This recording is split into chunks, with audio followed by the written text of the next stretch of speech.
Good morning. I'm not a normal person up here. My name is Andrew. If we haven't met yet, it's good to be with you this morning.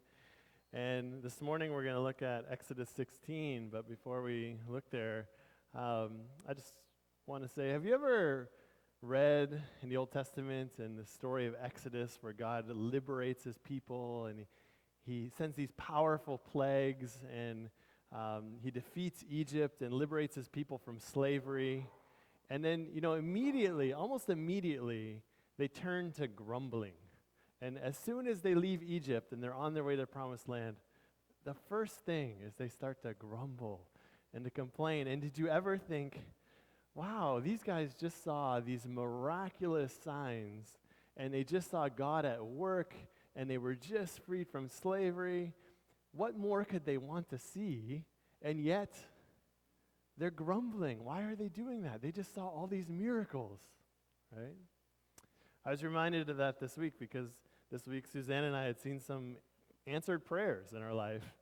But at the same time, I ran into a few snags. I'm working on a process, some educational things in South Africa, and have to work through their government and hit some snags. And it really made me anxious and nervous, and I was grumbling, right? And already I have seen the power of God in my life and in the past and even this week. And I have the promises of God, and yet and maybe you can sympathize with me, sometimes we easily grumble as soon as we hit the slightest difficulty in life. And my question is this morning is, why do we do that? Why is it that when we see the power of God and we have the promises of God, why do we so quickly move to grumbling and anxiousness? So this morning, as we look at Exodus 16, I want to suggest this story has a clear answer. It teaches us what's going on inside, but also who God is and what his purpose is as we go through life and as we hit difficulties. What is God doing through them? What's he up to? So this morning, we're going to look at Exodus 16. So if you could open your copy of God's Word to Exodus 16. I'll be reading from the ESV, but follow along in any translation, and we'll be reading the first 8 verses. This is the word of the Lord in Exodus 16. They set out from Elim, and all the congregation of the people of Israel came to the wilderness of Sin, which is between Elim and Sinai, on the 15th day of the second month after they had departed from the land of Egypt. And the whole congregation of the people of Israel grumbled against Moses and Aaron in the wilderness. And the people of Israel said to them, "Oh, would that we have died by the hand of the Lord in the land of Egypt, when we sat by meat pots and ate bread to the full. For you have brought us out into the wilderness to kill this whole assembly with hunger." Then the Lord said to Moses, "Behold, I am about to rain bread from heaven for you, and the people shall go out and gather a day's portion every day, that I may test them whether they will walk in my law or not. On the 6th day, when they prepare what they bring in, it will be twice as much as they gather daily." So Moses and Aaron said to all the people of Israel, "At evening you shall know that it was the Lord who brought you out of the land of Egypt, and in the morning you shall see the glory of the Lord, because he has heard your grumbling against the Lord. For what are we that you grumble against us?" And Moses said, "When the Lord gives you in the evening meat to eat, and in the morning bread to the full, because the Lord has heard your grumbling, that you grumble against us, what are we? Your grumbling is not against us, but against the Lord." So, let's pray, and then we'll dive into this passage. Father, we come to your word asking for your Spirit to be at work in our hearts, that we could listen to the good news of who you are and what you're doing and how you invite us to respond. We thank you that you enable us to know you, and we pray today that we would know you, your power, your provision, your offer of rest, and that we would trust you more, love you more, follow you better. So we ask for your Spirit at work amongst us. In Jesus' name, amen. Okay, if I could get the slides. This story, just a brief bit of context, is one of the first stories in the wilderness. So previously, God has saved them up out of Egypt, and he said that he's going to lead them to a promised land, but they've already left Egypt, but they're not yet to the promised land. So they're in this place called the wilderness, between the lands, after Egypt, but before the promised land. So we are journeying, okay? Is it possible? There we go. Thanks. Okay, so we've already left Egypt. It's the land of bitter slavery, and this is one of the first stories in the wilderness, and this is a story where we see what is God's purposes for a people who are already liberated from slavery, but not yet to a promised land, which is our story as well. So let's take 4 minutes and just rewind and walk through the story of where we've been in Exodus. So this story is a story about bread, right? And they're hungry. And Israel first went down to Egypt in the first place because there was a famine in the land, and they were looking for bread, right? And God raised up Joseph and blessed him with wisdom. And the Pharaoh saw, this man is blessed with wisdom, and put him in power. And through Joseph, the land was blessed. That's at the end of Genesis. But at the beginning of Exodus, we see a new Pharaoh. And the new Pharaoh does not know Joseph. And he doesn't acknowledge what God did. And he has his own kind of wisdom. He says, let's act shrewdly because God had blessed the people and they started to multiply. And Pharaoh said, we have all these people. They're a threat. The blessing of God was a threat to him. So what does Pharaoh do? He speaks. And his words and God's words are going to be at cross purposes. So Pharaoh speaks. He says, Pharaoh said, Pharaoh said, Pharaoh said. And through his speeches, he takes the people of God who are intended to serve God and says, you are going to be my servants. You're going to be my slaves, and you're going to build store cities. What do you put in store cities? They're bigger barns for more grain. Egypt is the land of bread, and they're going to have even more grain and more power. And the key word here that I've underlined looks different in English translations, but in Hebrew it's all the same word. So if you were going to read it in Hebrew and they were all look the same, it might say something like, so they ruthlessly made the people of Israel serve as servants and made their lives bitter, that's a key word, bitter with hard service, in mortar and brick, in all kinds of service in the field. In all their service, they ruthlessly made them serve as servants. In the Hebrew, it's all the same word, but the emphasis is overwhelming that Pharaoh is taking God's people and saying, you're my servants or you're my slaves, right? So God takes Moses and meets him on the mountain and equips him with his word and with his power and with his name. And he goes into Egypt, and his main message, repeated over and over and over again, is he goes into Pharaoh with the gospel message of let my people go that they may serve me. So this is a story about who will Israel serve. God is at work saving Israel to serve him instead of serving Pharaoh. That's where the conflict is. And so if you read through that part of the story where the plagues happen, that's the message Moses over and over, let my people go that they may serve me.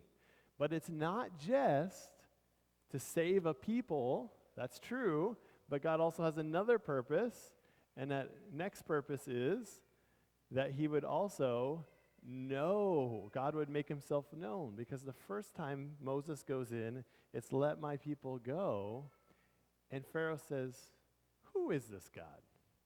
I do not know him. Therefore, I will not let them go. So God says, okay, that's fine.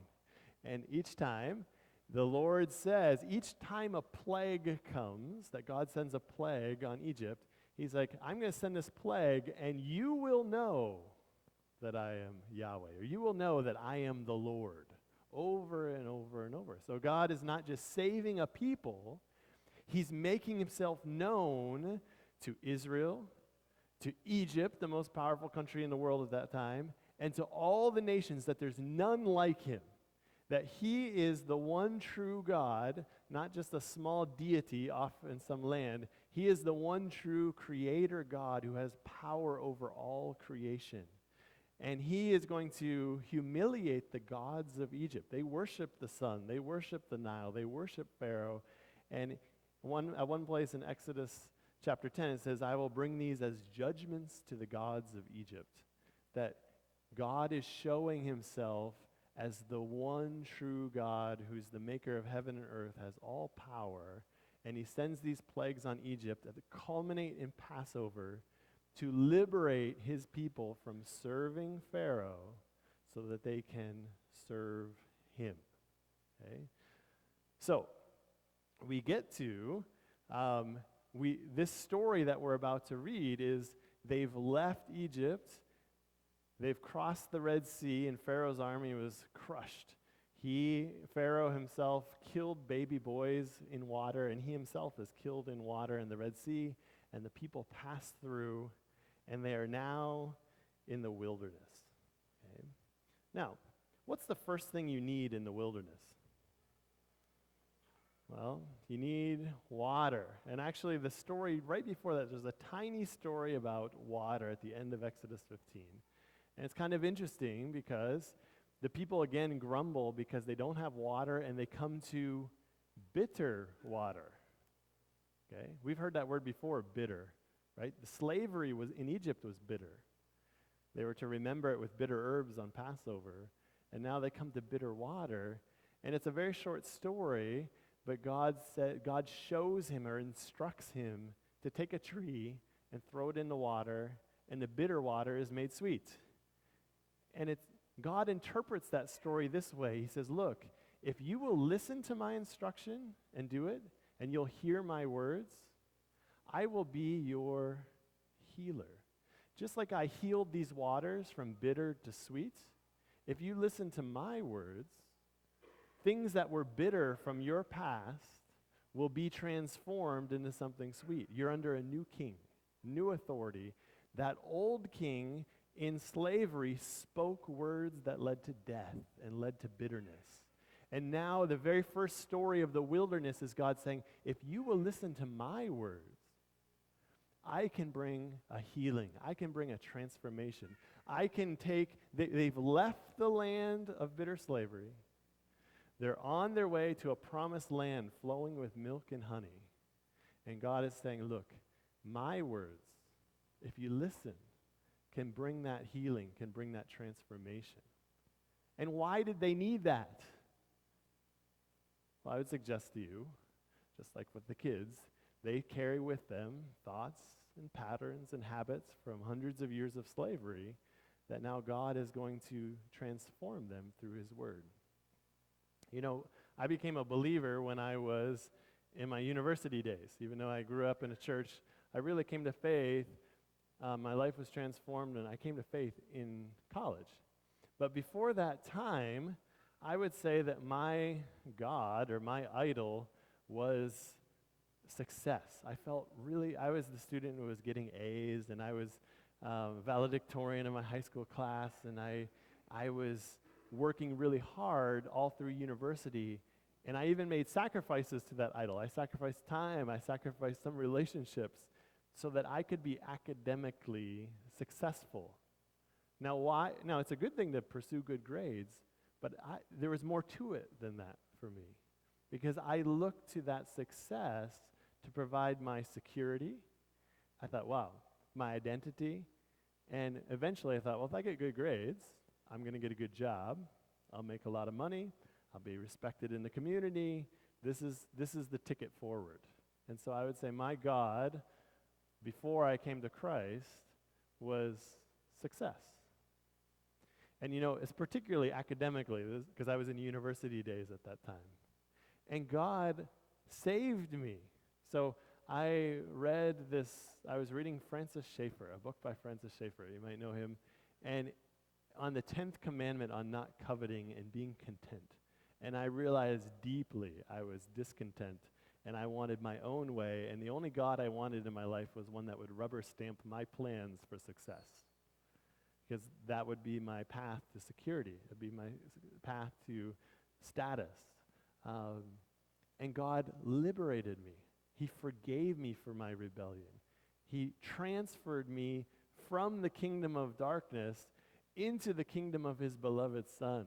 I love that picture of redemption. And Colossians 2 talks about all my sins were nailed to the cross, and the evil one, his powers were stripped, and I was loosed and transferred to a new kingdom. But you want to know what? I went to school not too long after that for a graduate degree, and you want to know what I felt?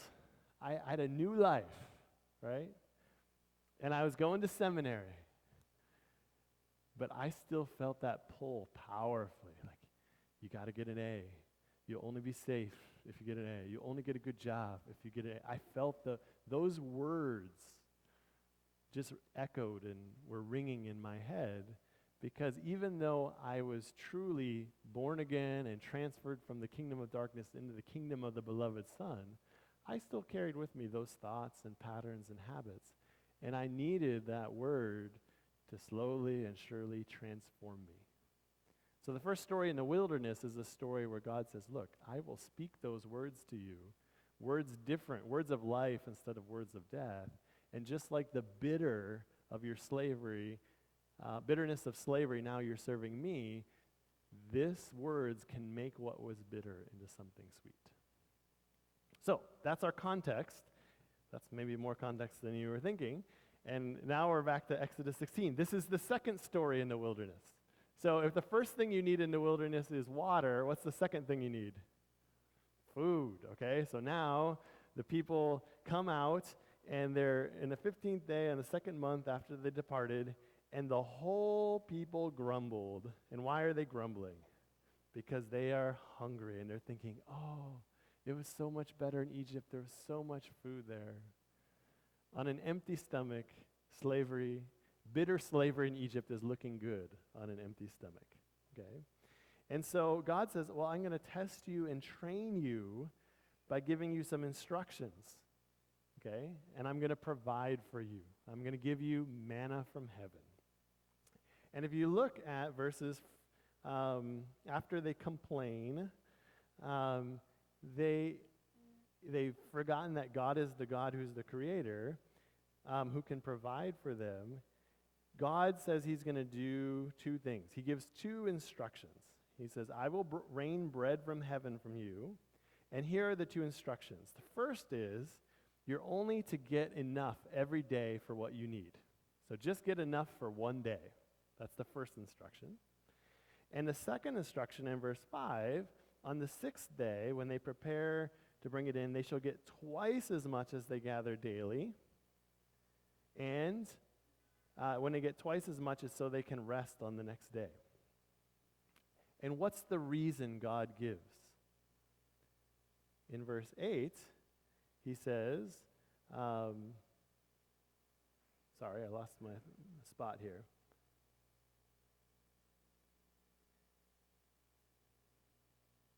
At evening you shall here we go, verse 6. So Moses and Aaron said to all the people of Israel, at evening you shall know that it was the Lord who brought you out of the land of Egypt by providing this daily bread. Now that word know is key, right? Because God, in this story, Pharaoh said, I don't know Joseph, I'm going to enslave the people. When he was told to let them go, Pharaoh said, who is this God? I don't know him. And God's salvation work of the plagues was to make himself known. So now what God is saying here is, not only, Israel, will you know me in spectacular acts of salvation, now I'm going to make myself known to you in your everyday life. Every day putting one foot in front of the other. Every day you wake up, I'm going to give you daily bread. And by giving you this daily bread, you will come to know me. And knowing is a rich word in the Bible. Knowing is not just having a couple facts intellectually in your head. Knowing is consistently relational and experiential. It covers a wide range of things, but all of them are relational and experiential. So it could be you make a covenant with someone and you commit to them. That is, you come to know them in covenant. Adam and Eve, you read the opening pages of the Bible, it says, and Adam knew his wife Eve. It covers the sexual relationship. It's relational, it's experiential, it's not just facts. And now as they go through the wilderness, God is going to make himself known in response to their grumbling, right? Now, on one hand, we could be a little sympathetic to the Israelites because Moses didn't say, hey, don't worry about this. Tomorrow we'll stop at the 7-Eleven, and when we get to Sinai, there's a SM hypermarket there, okay? There's none of that in the wilderness, okay? So they truly are dependent on the Lord. But on the other hand, they've just seen the power of God, who's the creator, who's going to redeem them. And now God's saying, look, I was your creator who redeemed you through the plagues. And now I'm your creator who will provide for you everyday life, everyday bread, so that you will come to know me. Now, if you had to guess, and you probably know the story already, God gives them two simple instructions. How do you think they do with those instructions? Do they obey those instructions or no? Well, if you had to guess, your guess is probably not, and that's right, because they get more. So let's jump down to verse 17. And the people of Israel did so. They gathered some more and some less, but when they measured it, it was an omer. Whoever gathered much had nothing left over, and whoever gathered little had no lack. Each of them gathered as much as he could eat. And Moses said, let no one leave any of it over till the morning, but they did not listen to Moses. Some left part of it till the morning, and it bred worms and stank. And Moses was angry with them. Okay, why do you think it is, given the story that we've just told, why is it that Israel, instead of listening and saying, okay, God saved us, he promised he's going to give us bread every day, and he gave us this instruction, why are they trying to get it and keep it? Well, one thing that might suggest itself in the story is that they are being saved from someone who had power by storing bread, right? Pharaoh had all the power. They were the most powerful nation in the world because they're on the delta of the Nile. They always had bread. Whenever there was a famine, the nations came. And Israel was enslaved by a king, Pharaoh, who enslaved them to build even bigger barns, store cities. And you think, if I've got the bread, I've got the power. I don't need to trust anyone else. I can do it on my own, right? So there's a strong temptation from their past and their history to hoard the bread, because if you've got the bread, you don't need to trust anyone else. And God is saying, but you notice that that's dependent on yourself. And even with Pharaoh, what happened when he was threatened? If it's all up to you, when Pharaoh was threatened, he went to violence. But God's saying, look, this is a bitter way of life where you depend only on yourself. I'm going to speak to you words of life and instruct you in a new way of life, because when you are in my kingdom, I will provide the daily bread you need. And this is a new way of life. And these words and these instructions are intended to transform them, to teach them. Deuteronomy will later say to teach them that man does not live by bread alone, but by every word that comes forth out of God's mouth. They need a new sense of, where does my trust come? What do I truly trust in at the end of the day?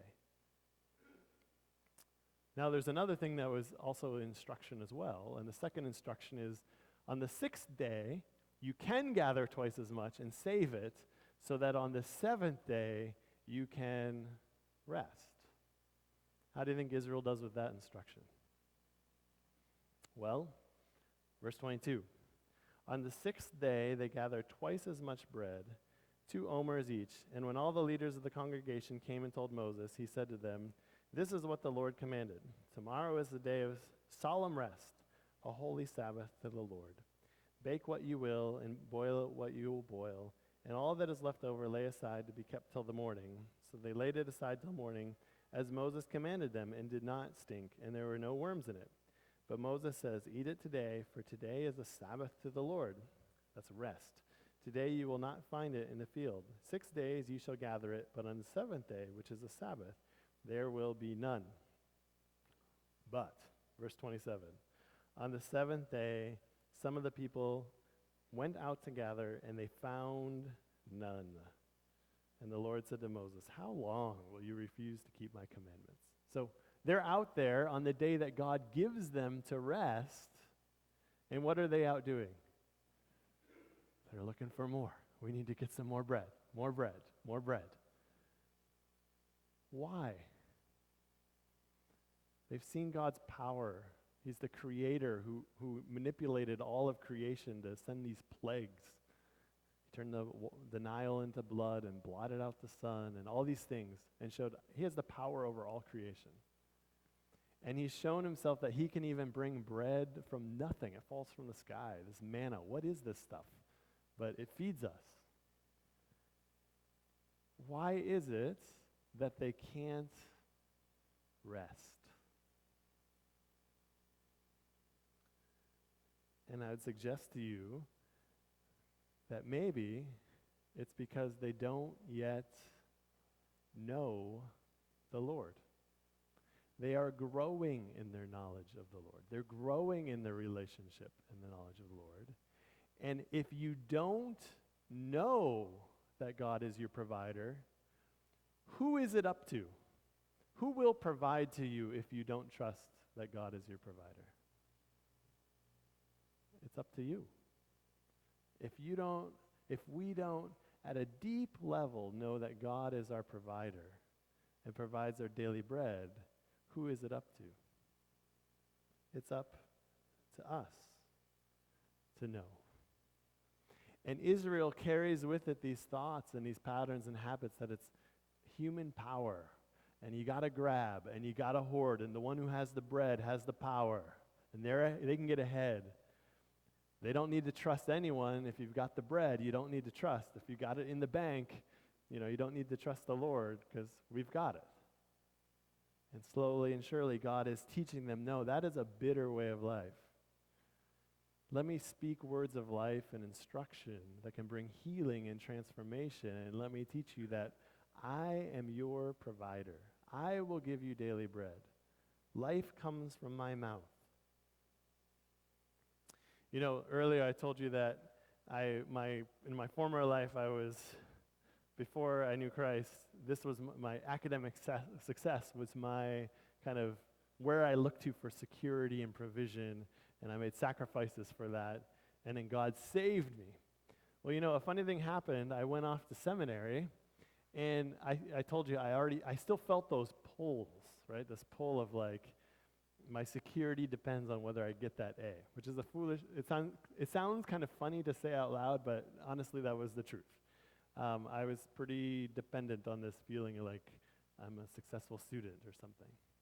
Well, a funny thing happened in God's good providence that God led me to stay at this, I came to know this guy who had a house, and he was renting rooms to seminary students. And I got to know him, and he said, "Hey, I got this open room, and here's how much it costs." And it was a good deal. So I was like, "Oh, okay, it's close to the seminary, it's cheap, it's a nice room, sounds good." And he's like, "There's only 2 basic requirements. One is you have to help with some of the daily chores around the house. So each week you have like a task you got to do." No problem. The second thing is like I think it's important that we keep Sabbath together, that we rest.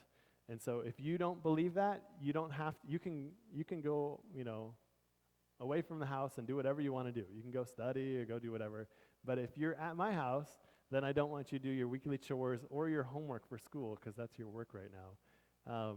And I do that because I also want to rest on Sunday. I was like, okay, yeah, that's fine. And I kind of, in university days, I would usually go out with friends on Friday, and there's a lot of university football on Saturday, and I'd be doing more. So Sunday was usually the days I was like doing my homework. So I was like, yeah, I didn't think too. Usually I go to church and then do homework. That was my thing. But I was like, okay, whatever. And I was like, it's cheap and it's a good deal. I'll do it. And if I want to do homework, he says, I can just go somewhere else and do my homework. No big deal. But he invited me and said, I think if you rest, you'll find that it's actually very liberating. Oh, well, that's an interesting statement, right? So I kind of tucked that away, and I thought, he kind of persuaded me. I thought, well, I'll try.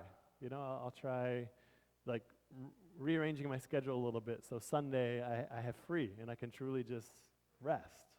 And he also told me that, in the Bible, in Exodus, creation isn't just, or Sabbath isn't just about stopping. It goes back to creation, and creation's about enjoying. Like God saw it was really good, and he rested. And there's a verse later in Exodus where God said he was refreshed on the Sabbath. I was like, oh, that sounds good. He's like, so yeah, rest, take a nap, but also do fun things like have your friends over, have a good meal, or do something like that. So I said, okay, I'll give it a try. So I tried. And the first few weeks, it was like, yeah, this is nice, like I took a nap, and I like naps, so naps are good. So here I am napping on a Sunday, and then sometimes I'd have my friends over, and I was like, wow, this is nice, like go to church. And well, then something happened around the 4th or 5th week of the semester. Like then papers start coming due, and there's more tests on the horizon, and something funny happened. So, I'm going to take my nap on a Sunday afternoon, and I'm feeling like I feel this strong pull of like, oh man, I've got so much to do, and I've got to. I got this test coming up, and I've got this paper, and I still have this reading I have to do before I do the paper, and it just drew out of me this like pull to like, I have so much to do, and this pull of like, I could get ahead if I just worked on Sunday, right? And what I came to find is that Sabbath, doing a regular Sabbath, became a good diagnosis of my heart. Because God was using this, he was speaking to me like, who do you trust really? Who do you trust with your future? Who do you trust with your reputation? Who do you trust provides for you?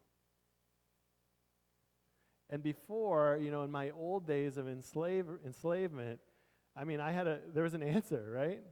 I really thought it's all up to me, and I was anxious.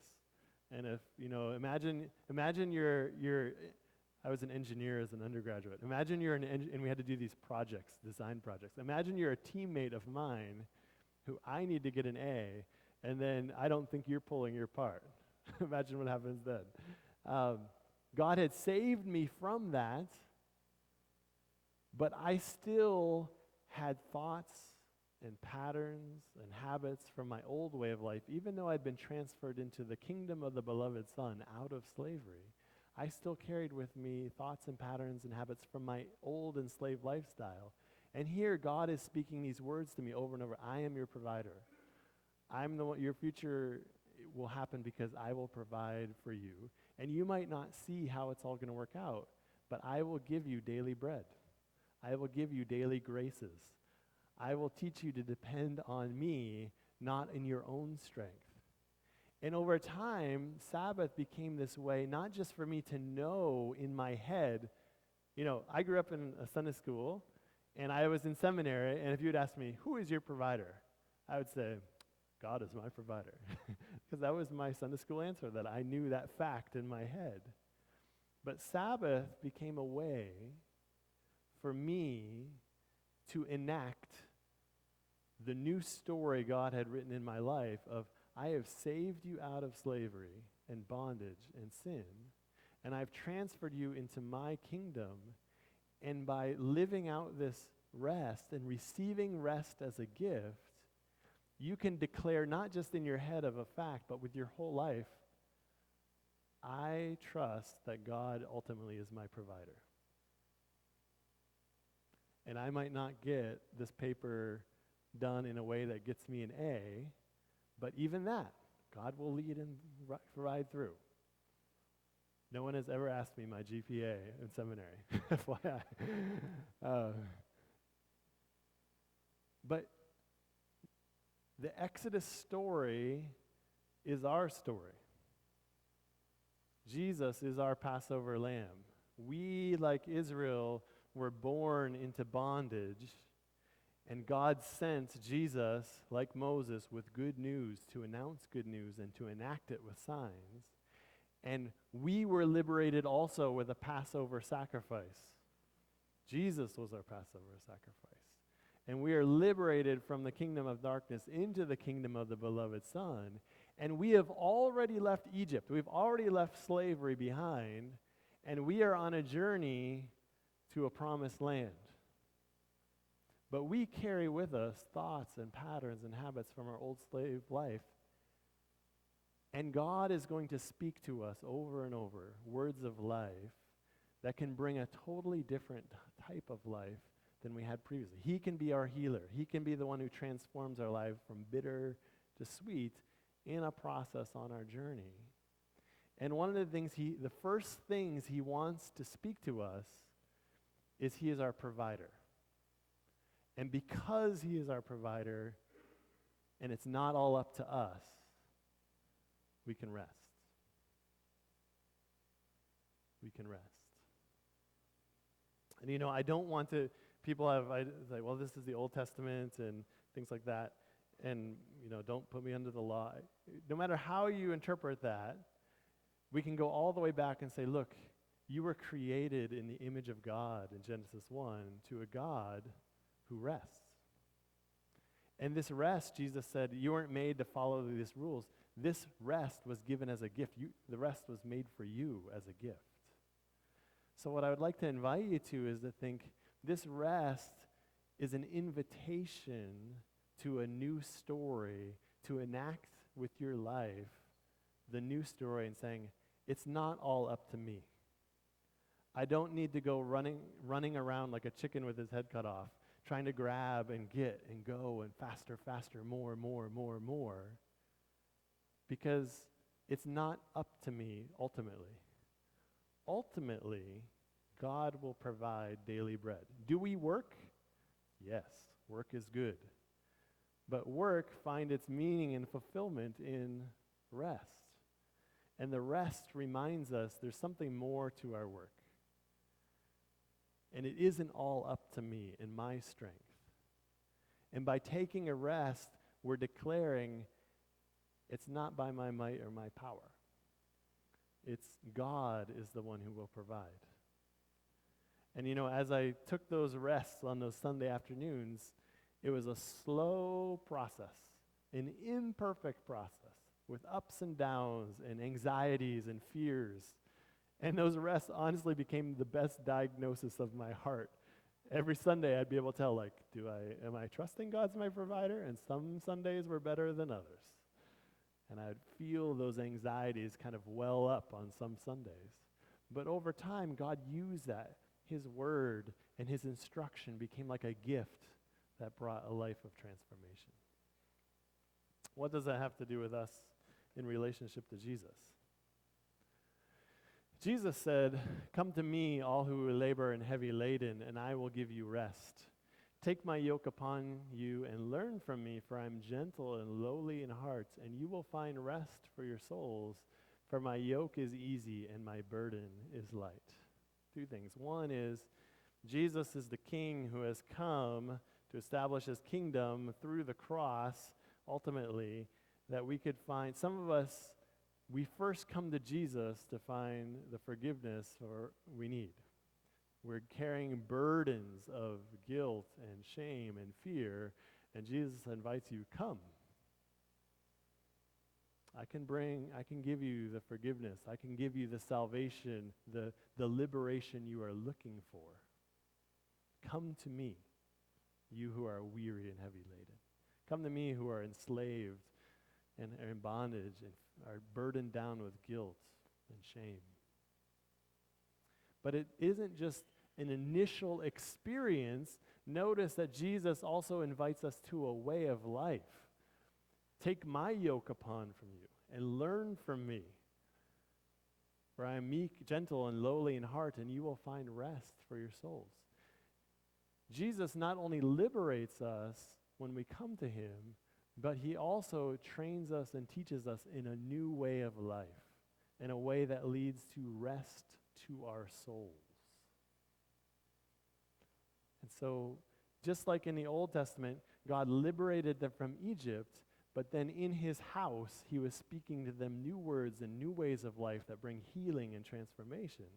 Jesus also invites us to come to him, to receive the liberation we need, to take those burdens off. But then he also is going to train us and speak to us a new way of life, a way that leads to rest to our souls. So this is my invitation to you today. We know what it is to be weary and heavy-laden. And I know week in and week out, we struggle with that. So there's two levels of application here. Or maybe, let me